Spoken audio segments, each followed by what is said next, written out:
জিনিসপত্র সব বুঝে পাইছেন আপনার? পাইছি। তাই তো এই যে হাজার হাজার বাড়ি আছে আমাদের এলাকায়, তা সেসব বাসায় তো রাখেন নাই যন্ত্রপাতি, তা আমাদের বাসায় রাখেন কি কারণে? ভালোবাসার জন্য। ভালোবাসার জন্যে? নিরাপদ মনে হয়। আর অন্যান্য জিনিস নিয়ে গেছে সব না, ওই যে যা যা ছিল।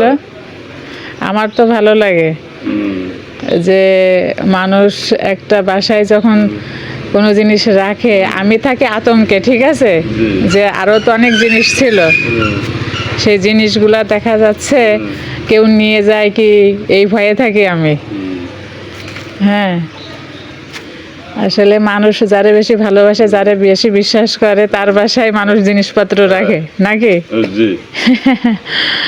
আমার তো মনে করেন যে আমি বলি যে এত বাসা আশেপাশে, হাজার হাজার বাসা, কোনো বাসায় জিনিস রাখে না, সরকারি জিনিস। মানে আমার বাসায় কাজের সময় নিয়ে যাবে, আবার হচ্ছে এই যে ঝুড়ি, কোদাল, বালতি, শাপল সবই আগে নিয়ে গেছে, আমার সাথে দেখা হয়নি। তো যান, আবার দেখা হবে কাজ শেষে।